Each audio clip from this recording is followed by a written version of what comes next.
The first will be Richard with the panel discussion. Richard, can you hear me well? Yes, Max, I can hear you. Can you hear me? Yes, I can hear you well. Richard Delanty, founder at Into23, our Hong Kong-based colleague and professional. Okay, so we are inviting our panelists now. And Richard, how are you doing? I'm doing well, Max. Nice. Looking forward to this. Yeah, it's a pleasure for us to be the first session on this. It's going to be a long day. Definitely, 12 hours. Yes. Cool. Hello, Grant. Hi, how are you? Grant, please check the sound. We cannot hear you clearly. Hear me? You can't hear me? Yeah, now it's better. Now it's better. Now it's better.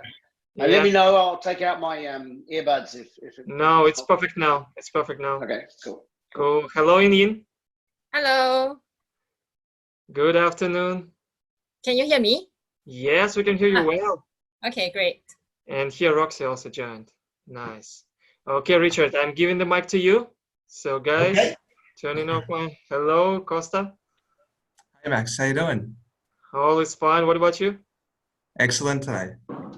Okay, so I think we're good to start now. Great. All right. Thanks, Max. So I think we've got the whole panel here. So we've got, I think, an interesting and diverse panel today. So we're spread across the region. So we're in China, we're in Singapore, Hong Kong, Australia, and New Zealand. So let me first quickly start by introducing myself. I'm Richard Delanty. I'm the founder of Into23, and I'm also head of growth for Smartcat in Asia. And I'm going to ask each of my panelists to introduce themselves. And I also would like, if maybe just to kick things off, if each person could also talk a little bit about how the current situation with COVID-19 has impacted their business. And Roxy, I'm gonna ask you to go first. Sure. Can you guys hear me? Yes, Roxy, we hear you. Perfect. Hi, everyone. My name is Roxy with Alibaba Translate. I've been with Alibaba Translate for over 3 years, and right now my role here is the Global Resource Manager from Alibaba Translate. So to talk about the impact of COVID-19 on Alibaba, I think the most obvious one is that I'm sure you know that all of the users that we have are small and medium enterprises from around the world, either to buy and sell globally. So this definitely affected the cross-border sellers a lot because it impacts a lot on the global trade, cross-border trade. But on the other hand, a more positive impact would be that it did make us to actually think on how, what Alibaba can do at this moment of crisis and how language especially can help in this very trying circumstances. Thanks. Thank you, Roxy. And Yin? Yeah. Okay. Hi. Good morning, good evening, and good afternoon to everyone. My name is Yin. I'm the founder and also the director of Elite Asia. We are basically a Singapore-based company having our footprint also in ASEAN, so in Malaysia and Hong Kong. So we are actually also part of the Takara and Company, who are the market leader in the financial printer industry of Japan. Yeah, so talking about the impact of COVID-19, so at the beginning of this year, we have some strategic hiring of key leaders into our business to execute the business transformations. Yeah, and now the COVID-19 happens, right? So definitely it has a huge impact and also certain disruptions to our plan as well as our existing business in the scale that we have not ever seen before. So, but on the other hand, I think it is also a time to test if our operations can really still run smoothly with the 100% remote working.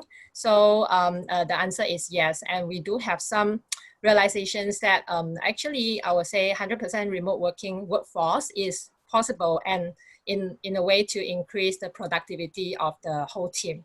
So I think this pandemic has achieved a collective paradigm shift for everyone, and also open up so many possibilities on the way we work. Yeah.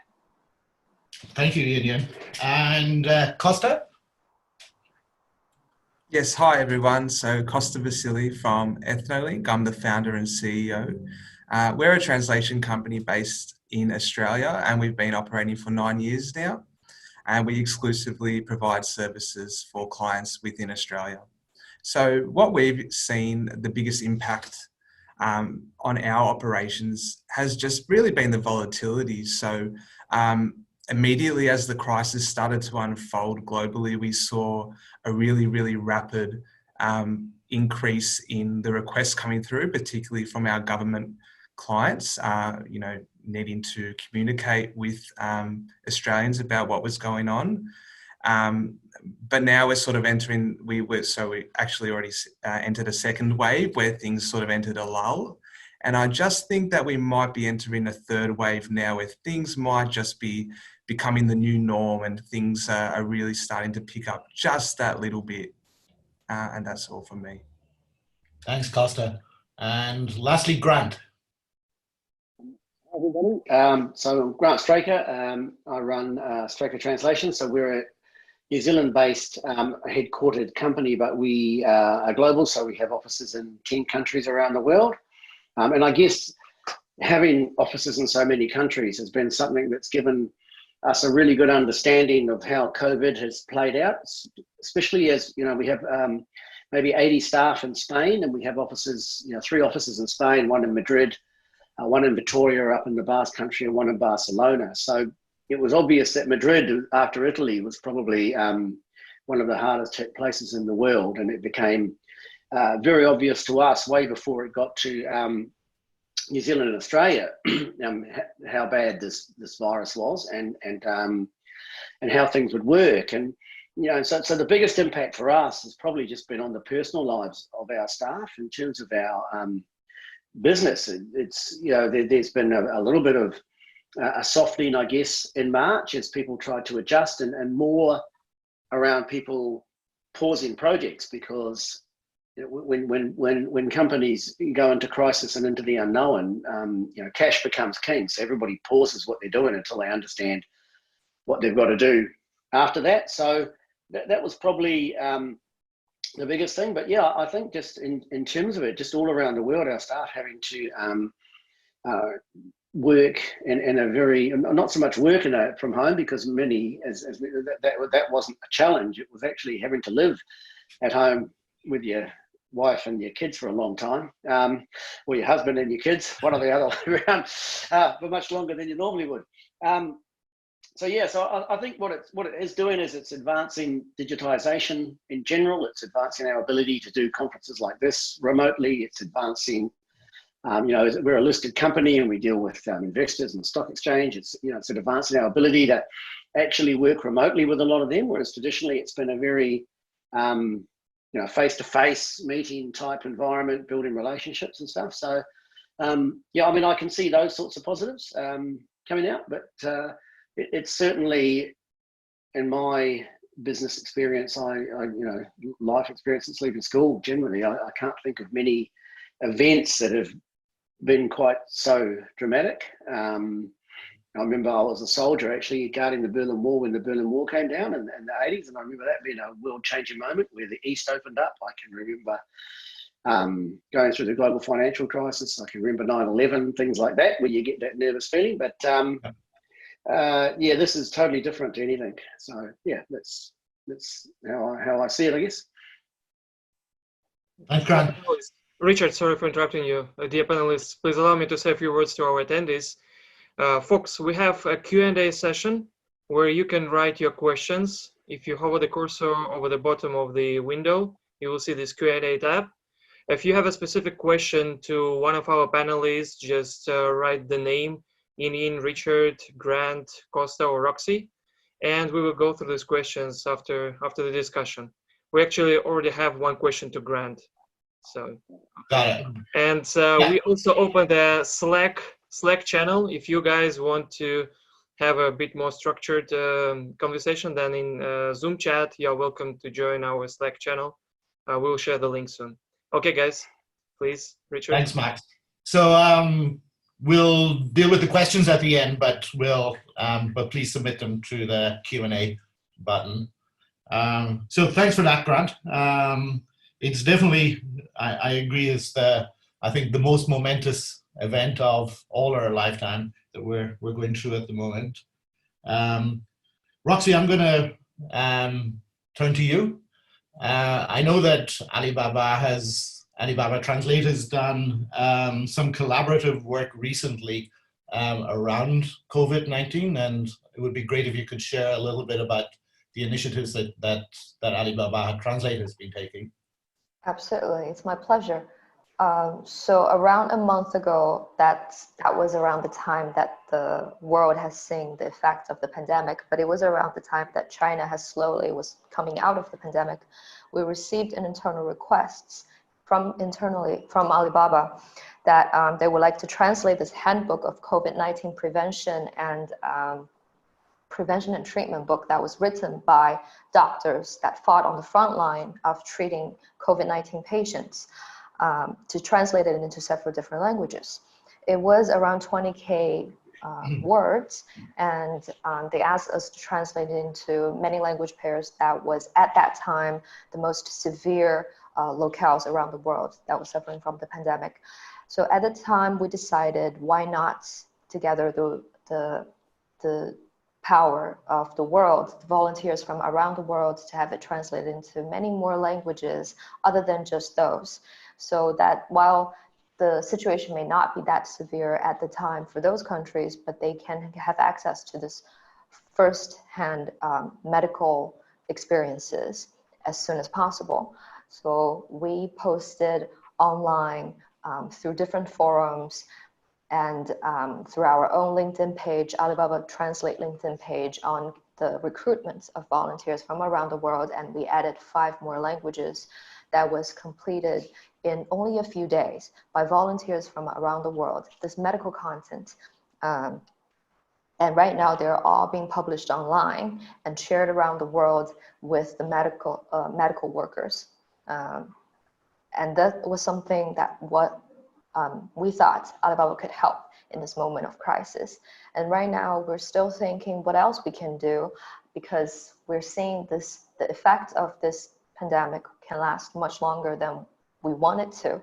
So right now we're thinking about rolling out a new type of project, or not a new type of project, just creating more different type of tasks that has no limits on joining the project. We don't need any bilingual skills, don't need any linguistic skills. We just want people to help people to stay at home, and then to help people to have something to do while they stay at home. So we are also broadcasting our crowdsourcing platform to the world and hoping for people to come and register and take these type of different requests to, to pitch in what we can in the circumstances.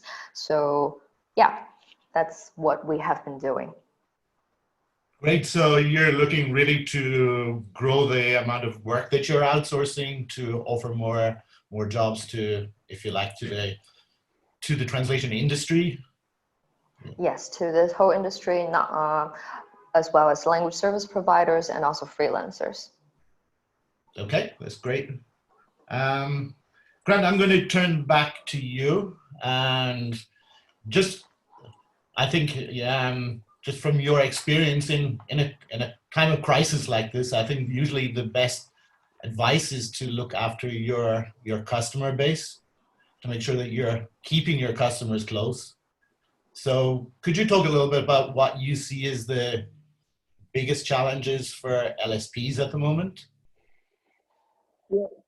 I think, from a small business perspective, as I said, I think all cash becomes king, and that will drive, immediate requirements in terms of making sure you get through the crisis in one piece, because we don't know how long it will last or what impact it will have.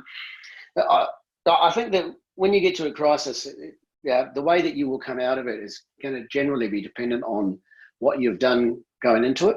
So, if you're an LSP that has, for example, big exposure to the travel industry or events or something like that, that's going to be tough. So that rule of having a wide spread of customers is probably, across a wide range of industries clearly would help. And if you look at classic business advice, that goes against often what you might have thought, which is, pick a vertical and go deep in that vertical and replicate what you do and have all these processes set up. So I think there's that. I think that what you're going to find is you need to talk to your suppliers, because in my mind, I think what will happen is many small LSPs will become cash constrained because there's no revenue flow and you've still got rent and staff and things like that. And then you're going to have a problem in that you may well hold on to your cash and not pay your translators, because that's the only cash you've got to get through it. And I don't know anybody that's doing this. It's just my assumption of what would happen in a smaller company. And then, of course, if it's 2 or 3 months and you come out the other side, you're going to have a good relationship with those translators, because you're going to need them to do the next round of jobs. And so trying to figure out how you're going to, work through that. And I guess a lot of countries in the world have got stimulus packages to help companies through that.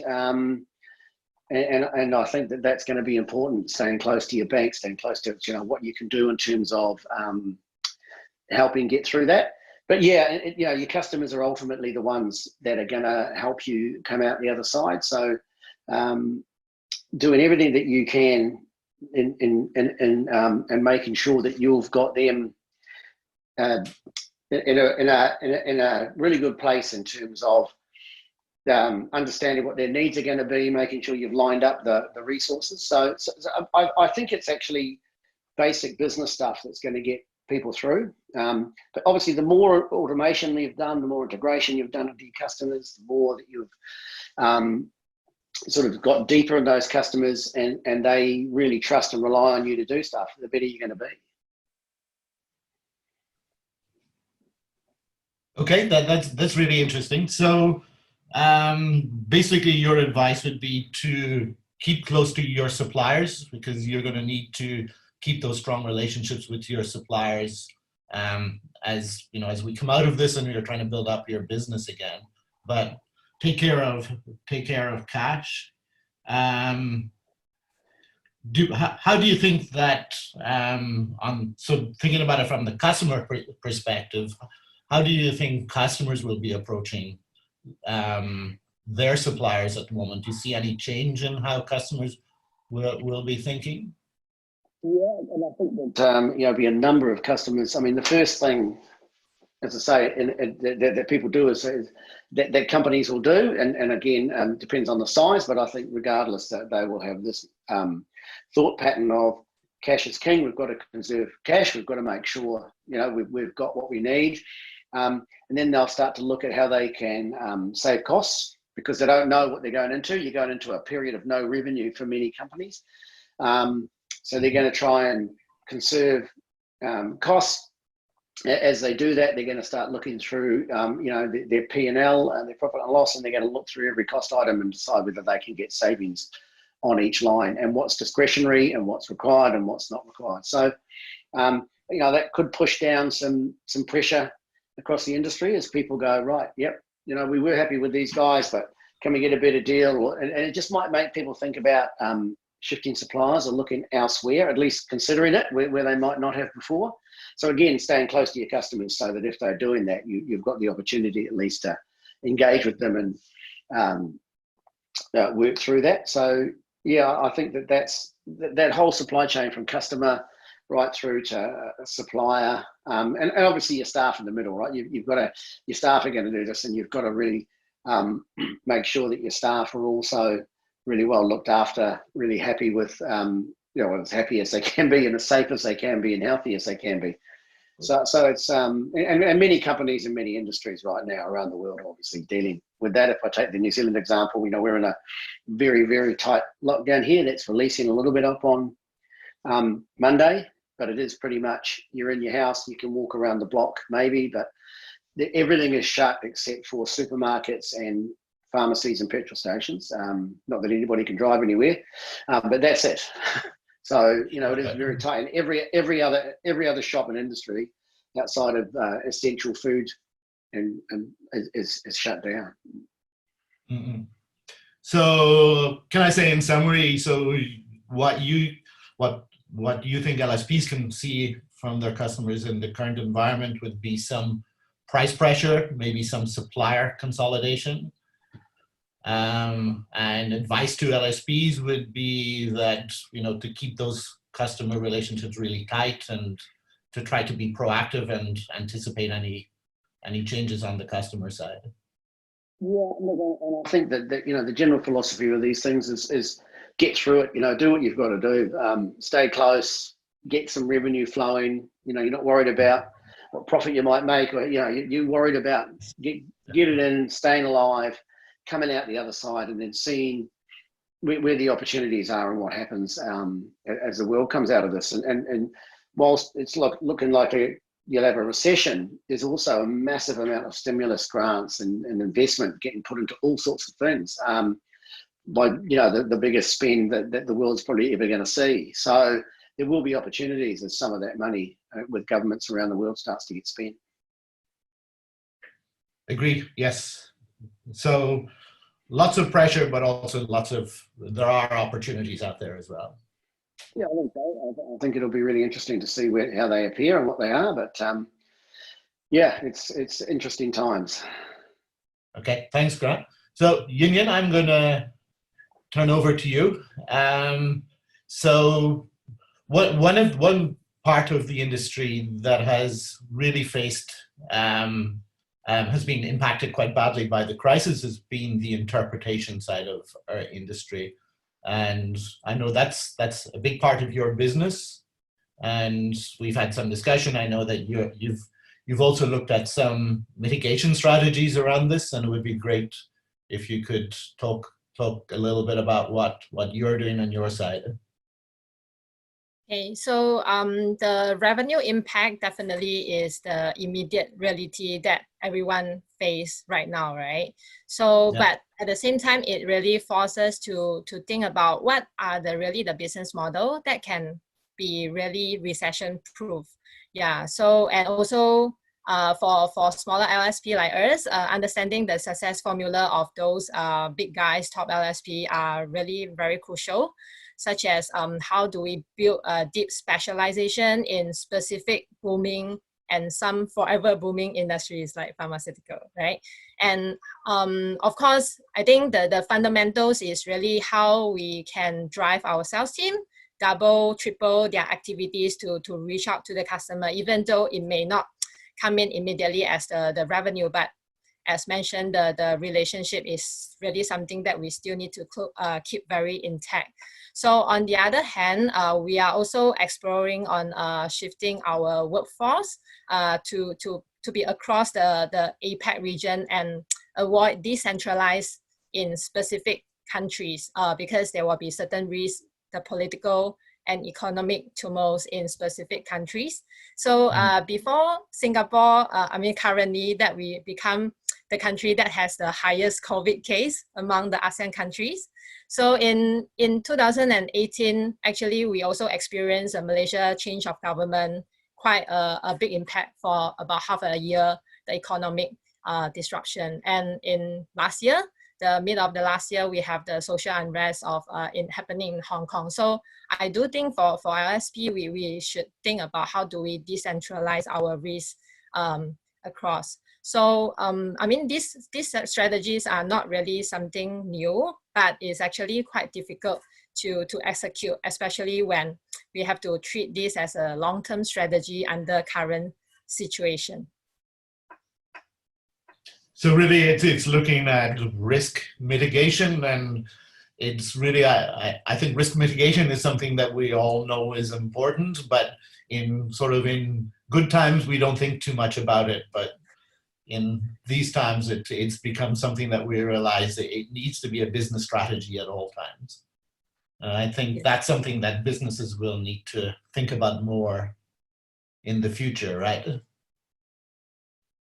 Can I ask you to talk a little bit as well about, in particular with interpretation? One of the growing trends in interpretation is remote interpretation. I think Asian countries may be a little bit behind the curve in adopting this. Do you see that as something changing right now?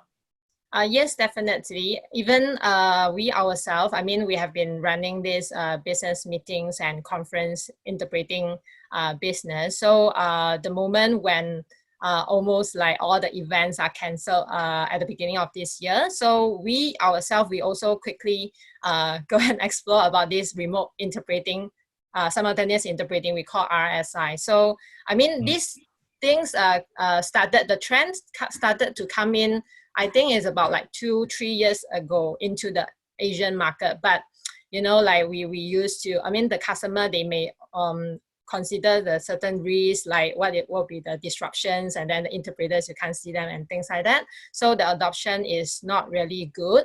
But when come to this kind of time, so we have no choice, but we have to quickly move into sourcing for what are the good RSI technology in the markets. And also, so when we are able to source for that white label instead of developed by ourselves, so we will be able to choose the most suitable product to match the customer expectation.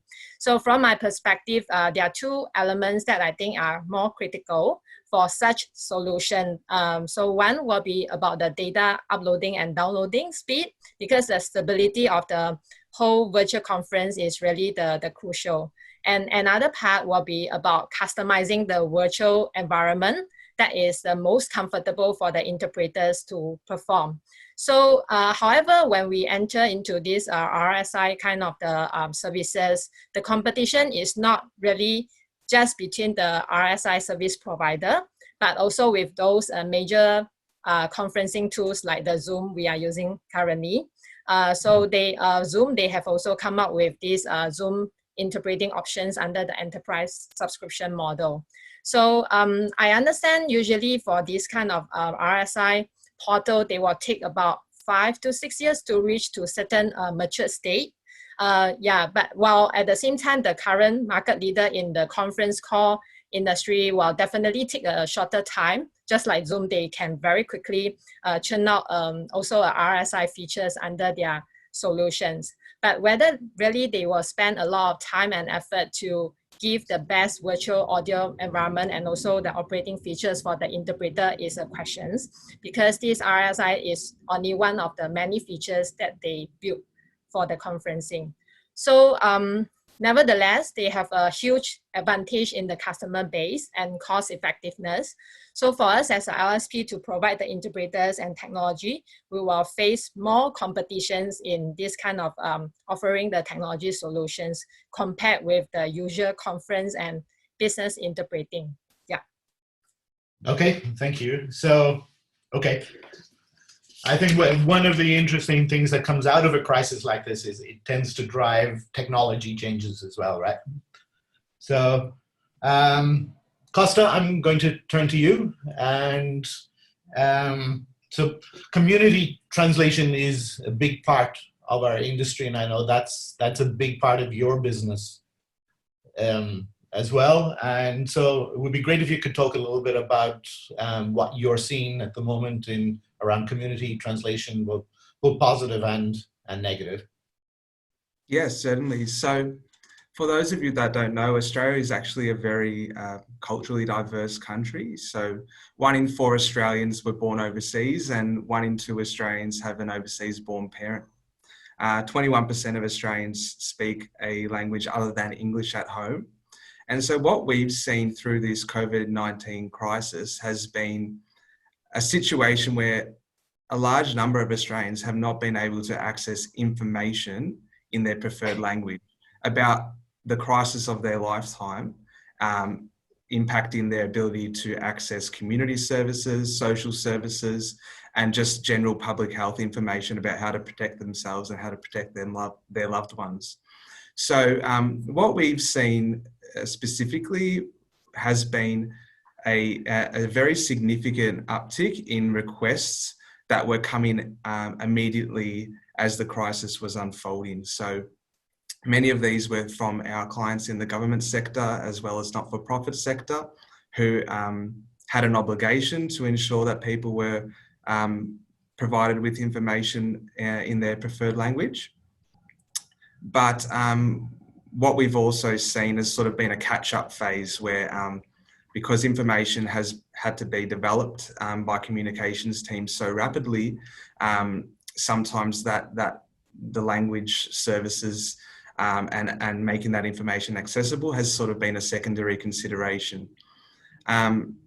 So what we did in that instance is that we actually put together a COVID-19 multilingual resource library, which compiled information from trusted health authorities, both globally and within Australia, about COVID-19 in 69 languages, and made that available for free across online on our website. And that resource had a fantastic response from the community and had over 25,000 people have viewed and accessed those resources.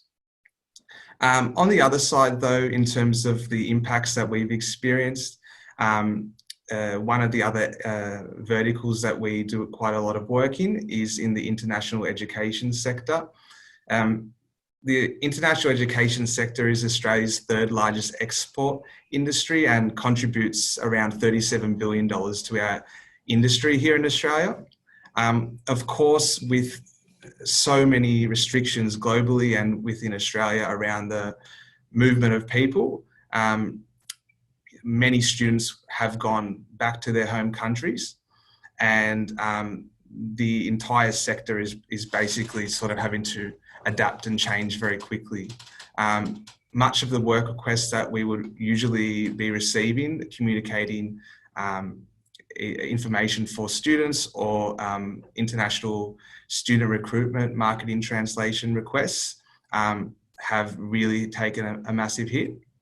And the more concerning element of all this for us and for Lsps in Australia who sort of do a lot of work in this sector is that many reports are indicating that this sector will take a number of years to rebound. It won't be a number of weeks, it won't be a number of months. So what we're sort of facing here is having to ensure that we're looking after our clients who we've been working with over a number of years, and making sure that we listen to their needs, understand what their challenges are, and provide the right solutions for them moving forward. Interesting, but I think e-health will be a growing area as well, and governments really need to recognize that they need to be providing information to all their citizens across all languages, and I think that'll be something that we see more of in the future, right? Yeah, absolutely.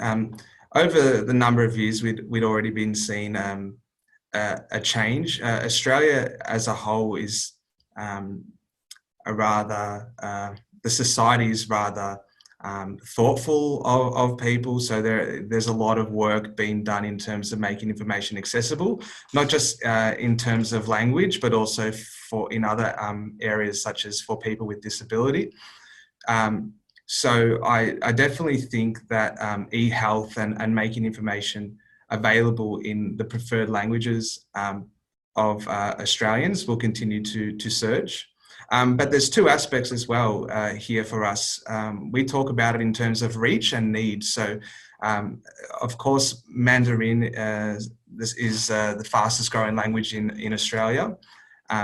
But we also have, languages in terms of humanitarian needs from people coming to Australia from places in the world on humanitarian grounds who really need information in their preferred language, because they're sometimes the afterthought, they're not thought about.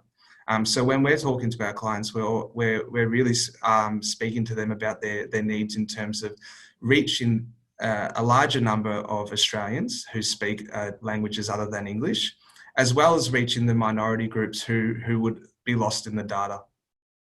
Great. Okay, so I'm going to switch topics and talk a little bit about technology. So I think our industry is fortunate in some ways in that we largely operate remotely already. So the switch to remote work, I think, was not too difficult for many of us. So technology is a key enabler of this. I was listening to a webinar a couple of days ago where Ricard from Zilio said the biggest disruptor in our industry isn't machine translation, which everybody talks about, it's the cloud. And so I'd like to get a little perspective from each of you on how you're using technology in your business and any changes that you see. And first I'm gonna go to you, Roxy. Alibaba Translate operates a number of online platforms. Can you talk a little bit about your plans for these platforms? Absolutely. Thanks for the question. So Alibaba Translate have many different platforms, as Richard mentioned, and I would only focus on our own platforms, which is the Alibaba Translate platforms. So Alibaba Translate is basically the centralized localization team of Alibaba Group. We work with over 70 business units from entire Alibaba Group. And to be able to do this, of course, we need our own platforms to do it.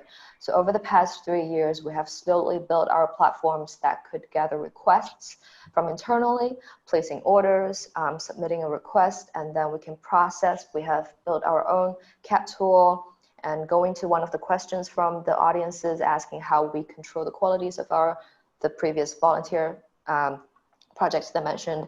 So we also have the QA tool that is integrated into our platform as well. And our platform is also uploaded into the cloud.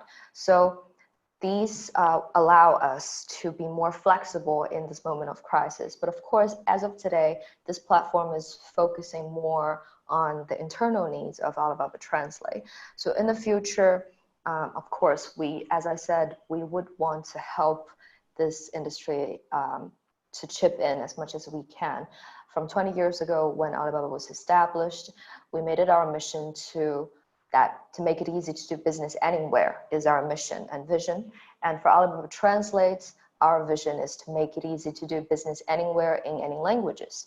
So we believe that small and medium enterprises are the lifeblood of an economy. So if they are doing well, then the economy will remain alive. And if they are thriving, if SMEs are thriving, then the economy will thrive.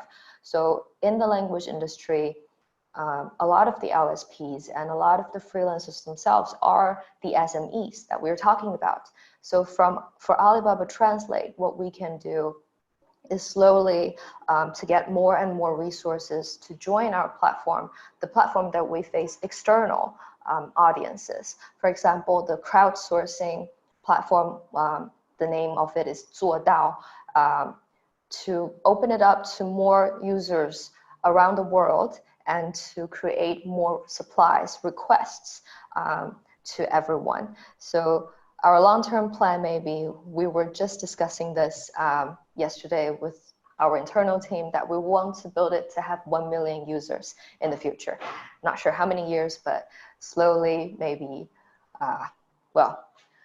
and also, of course, so another future plan for Alibaba is that we operate many different platforms. So from this moment of crisis, as we see in the past few months, we received so many requests internally of localization of our internal platforms, whether it's our e-commerce platform, our healthcare platforms, or the education platforms. So another plan for us would be to make all of these, just like what Costa and the other panelists mentioned, we have to make our content to be able to access in multiple languages from users around the world. So the localization of our platforms itself is definitely a great mission that we need to do, and then to make it more user-friendly and to arouse more users from around the world. Great. good to have ambitious plans. Costa, one area that people get confused about technology is the difference between translation management systems and business management systems. So if you like TMS and BMS. I know you're quite a technology forward business. Could you just talk a little bit, maybe how you see the difference between the two of them? Yeah, so in terms, for us, we sort of have a hybrid approach to technology. So some of our technology is custom built that we looked into the market and weren't happy with anything in terms of it meeting our specific needs. So we've gone that in-house route and built that technology ourselves. In terms of business management systems, I really have a strong opinion on this, which is looking outside of our language services industry. You can find some fantastic SaaS products out there which can help support your operations. So whether that comes from accounting packages, marketing platforms, customer service software, HR software, there is some fantastic software out there that can be molded and integrated so that those systems can talk between each other to sort of put together a business management system for your LSP. In terms of translation management system, where we are a user of Smartcat, we think it's a fantastic product. We've been using it for a number of years, particularly the CAT tool. And something that we did notice very early on was, in terms of our experience, was in the Australian context, with a majority of our translators are Australian based and are aligned with our certification system here in Australia.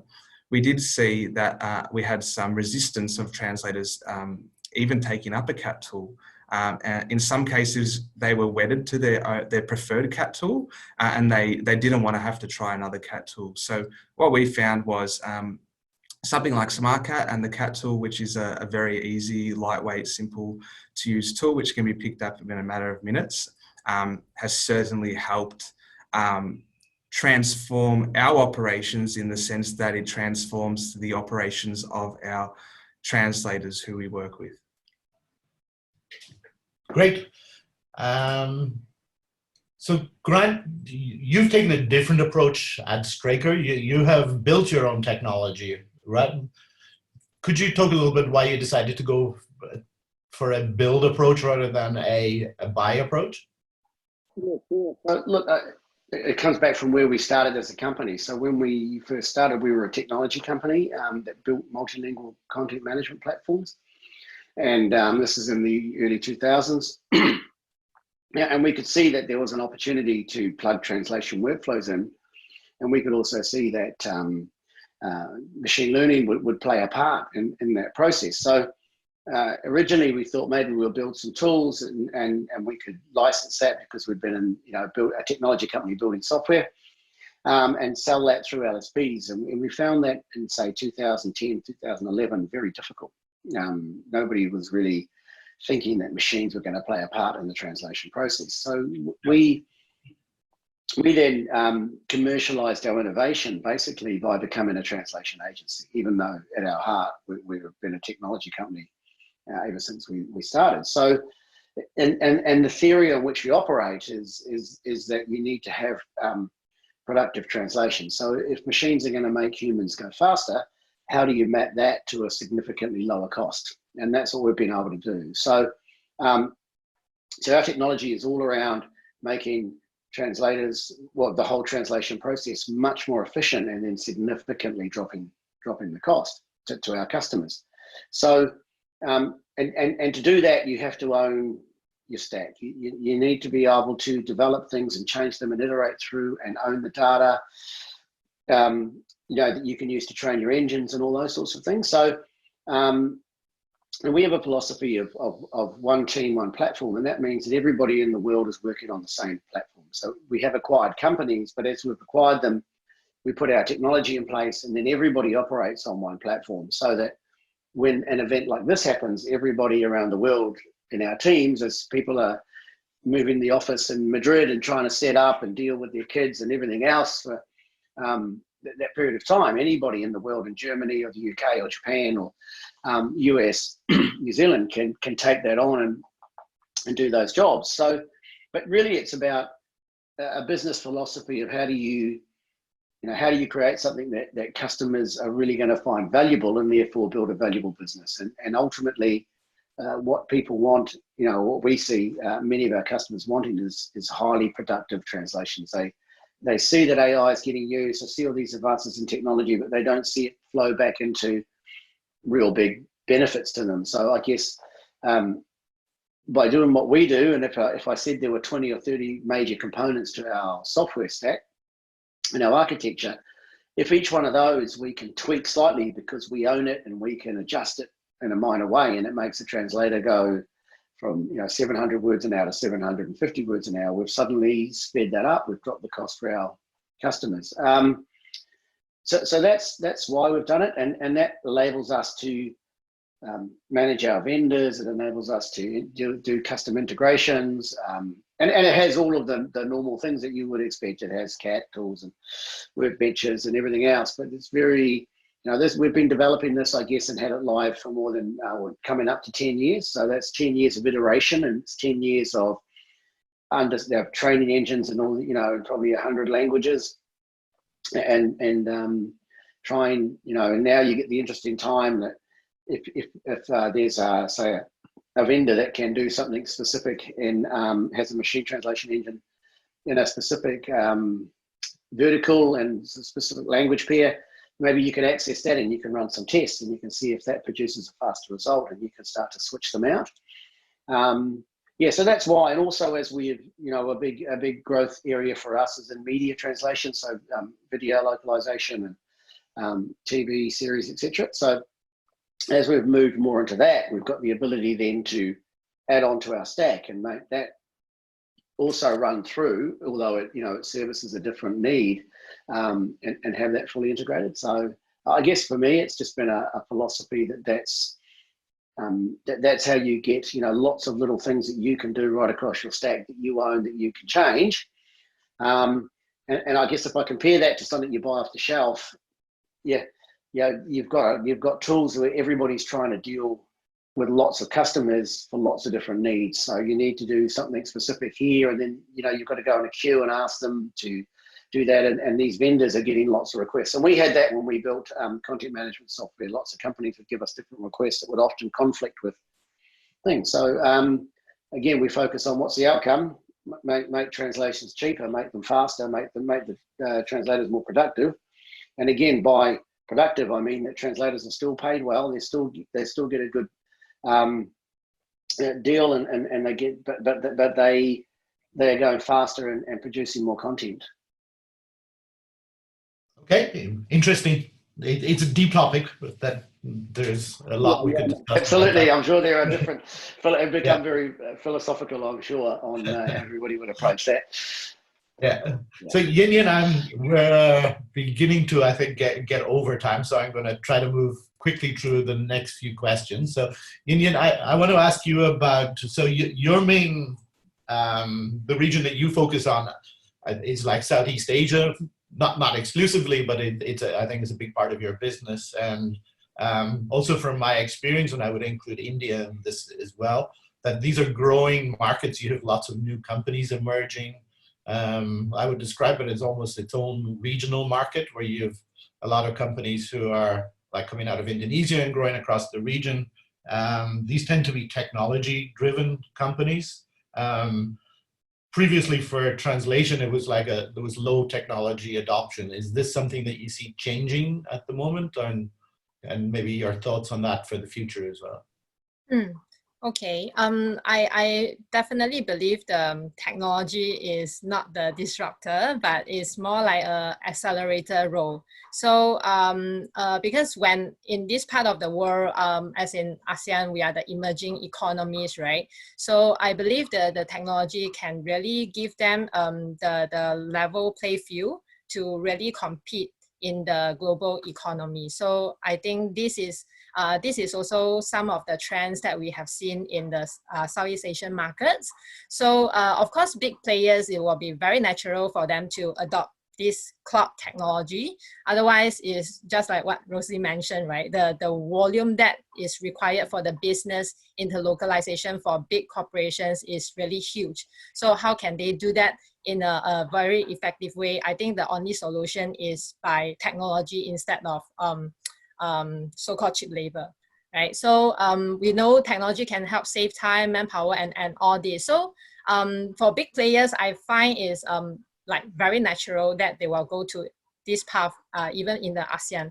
The most difficult things, I think, is about how the mid-tier players and also the small and medium enterprise, that they can also adopt the cloud-based translation technology to give them the competitive edge. Otherwise, we'll be really left out into competition. So we do see such kind of trends in our customer base across the region. And as they realize the power of localizing the content for marketing purpose and such, and at the same time, because the technology nowadays is getting more and more affordable and common, so our experience is we were a very traditional LSP when we started in 2006. So after 10 years, in 2017, so we want to really equip ourselves with certain technology advantage. So the first options we go to is the very affordable way of Smartcat, right? To really give us the opportunity to use translation management system in our operations. So and after that, we will take some efforts to integrate our CRM or the business management system with our translation management system. And just after 1 year, we launched our ISA Digital, the AI technology startup. So I think when we make up our mind that we really want to join the game in the technology side, naturally the things will follow hand in hand. So I think we do not need to be like too afraid of this word technology, but at this time, like think about how we can really utilize it for our advantage. Great, thank you, Yin Yan. So Costa, I'm going to turn to you, and so I'm going to also include a couple of the questions that we're getting in this question to you. So we're talking about technology, but we also mustn't forget it's our employees that make us successful, and this is quite a stressful time for many of our employees. It's also, I think, it's an opportunity for new leaders to emerge among employees as well, because you see people who are managing this difficult situation well. That so we can also identify new leaders. And I'm going to include a couple of the questions that came in as well on this, where, so Sunny is asking, how are we managing the offices completely remotely in this situation, and are employees, freelancers responsible in this work from home strategy? Doug is also asking about internal housekeeping things that we can do during this sort of slack time. So I know that you've taken some initiatives internally, and maybe you can talk a little bit about those. Yeah, certainly. So I think the one truth that I know in this environment is that in times of uncertainty, people need certainty. And so as a leader of the company, I think it's incumbent on me and incumbent on the leaders, the other leaders in our company, to ensure that we can provide as much certainty as we can. Of course, every day, every week is changing very rapidly, but we need to do our best to ensure that we can provide that for our people. One of the ways that we're doing that is to over-communicate. I think sometimes as leaders, we have a tendency to think that we might be everyone's in our head and they know what we're thinking, but really we need to make sure that those messages that we want to put out to our team are getting out there. Some of the practical things that we do are, just very simple daily huddles, albeit that they're now virtual. We have a number of initiatives to ensure that we're recognizing great work in our company. So we have, a shout outs channel, we call it in Slack, where you can shout out a positive contribution that a teammate has done, and trying to keep that morale up, right? Like in a time like this, if your workforce aren't feeling motivated and secure, then they can't be doing their best work. I firmly believe that people can do their best work when they're feeling empowered, supported, and cared about, rather than scared and trying to manage with a stick. So we're trying to do a few other things, like we've got a mental health crowdsourced tool, document, which has a number of tools, tips and technology in there. And we're doing a few fun little initiatives, like one of our managers suggested a cooking competition. So we're just trying to keep the energy up and make sure that the team are all highly engaged for the months to come. Great, thanks, Costa. Ladies and gentlemen, sorry for interrupting you. We just have 2 minutes left. So okay, let's keep up. I'm going to ask last question to Grant, and Grant, just a quick impression. So I know Straker being very active on the M&A front, and just quick prediction on what you think is going to happen around M&A in the future.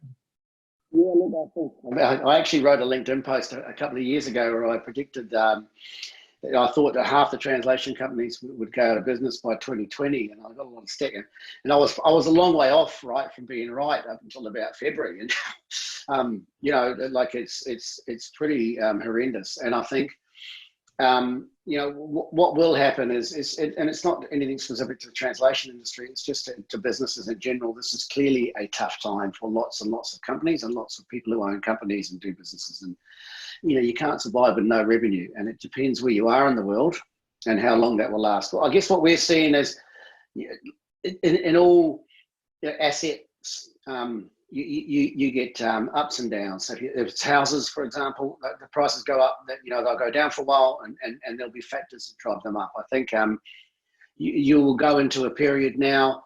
I think that the assets translation companies have been relatively expensive, but because you're ultimately, people want to buy the customers, and people have had really good relationships with these customers, and they were hard to break.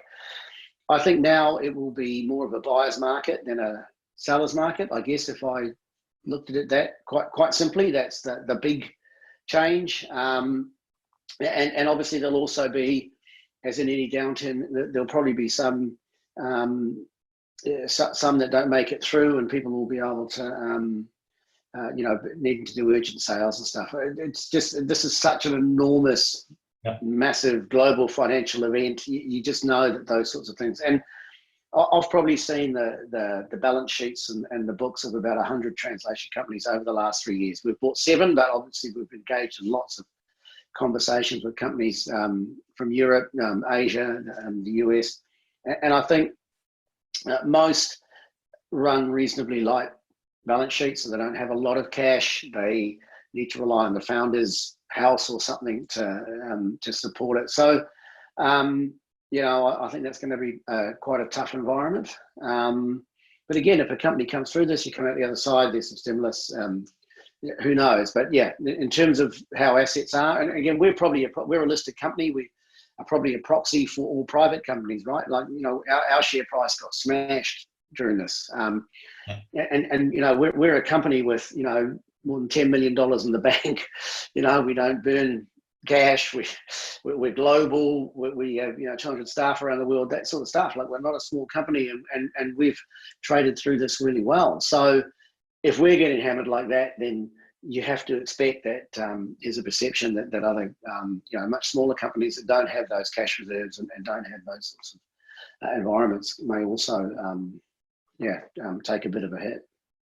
Great. So really, in summary, you're expecting there will be a lot more consolidation after this, right? I do, yeah.